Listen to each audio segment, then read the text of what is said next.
Hey guys, welcome back to 12 Tactics Football. This is Mehdi. Today my friend Fran is unfortunately unavailable, hence I will be covering the Arsenal versus Southampton game. Arsenal got their fifth win in 6 games, and they were able to get their revenge against Southampton, the team that had dumped them out of the FA Cup on the weekend. The difference in this game was Arsenal showed great intensity and high pressing from the start go. Arteta went with a 4-2-3-1 formation, and we saw the reinstallation of the first team players like Partey, Smith Rowe, Lacazette, and Saka. Unfortunately, they were without Tierney and Aubameyang, who, due to personal reasons and injury, were unavailable for the game. From early on, Arsenal looked to press Southampton high up the field. This resulted in sort of a issue where Lacazette was able to now go one-on-one against McCarthy. Doesn't put the chance away, but that's already a start that Arteta was looking for. The but the big thing in this game was we saw Pepe get another chance in the league, and we saw him start on a left-hand side position where Aubameyang normally plays, something that we don't often see with Pepe, a player who's quite known to be a right winger. But this formation and this position particularly helped him a lot. It meant that Pepe had to play quite direct, and we saw how direct he was with his pressing. He wouldn't look to cut in because he was always on his favorite foot on the left hand side to drive through the gaps between Valerie and Bednarek, and that's where we see Xhaka being able to put a lovely ball in through Pepe in front of the goal. As we know, with that left foot, he has the ability to put those chances away, and he does do that. This will be something that's going to give him a lot of confidence going forward. But that is the big difference. He doesn't have to now defend or like to cut onto his weak foot, gets beaten, can't use the right foot too much. Whereas when he's a lot more direct, gives Arsenal another edge. He also particularly provided an aerial threat or aerial support to his teammates. We know with Arsenal, we don't know, often get aerial support. Not a lot of frontline players are good in the air, but we can see the stats here how Pepe was able to sort of give his team another dimension. And this front four, this mix of front four with Smith Rowe sort of, combining the right and the left has been a positive for Arsenal.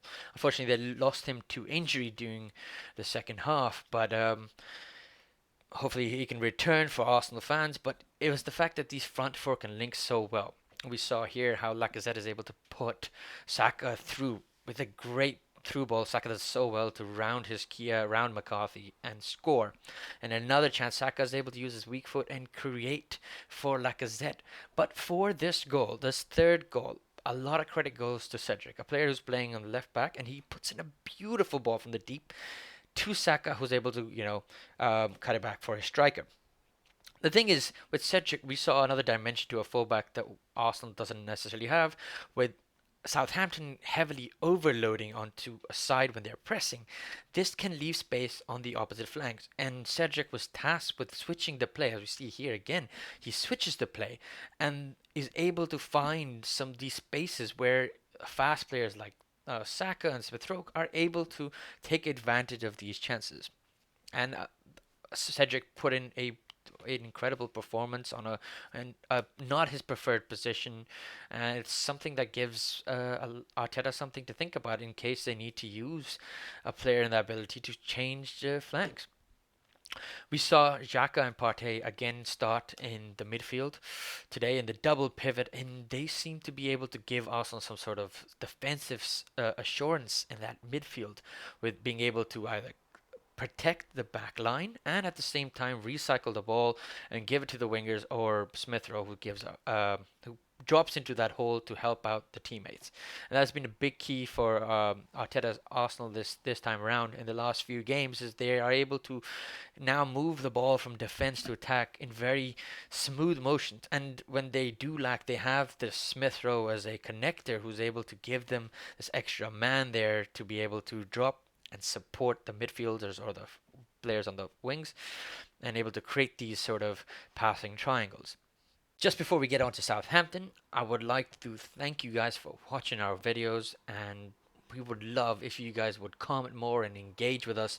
Maybe tell us about some tactics that we've missed, some key moments in the game that we did not see, or just alternative views that you feel are important and something that we can maybe elaborate and discuss later on. So just like, comment, and subscribe.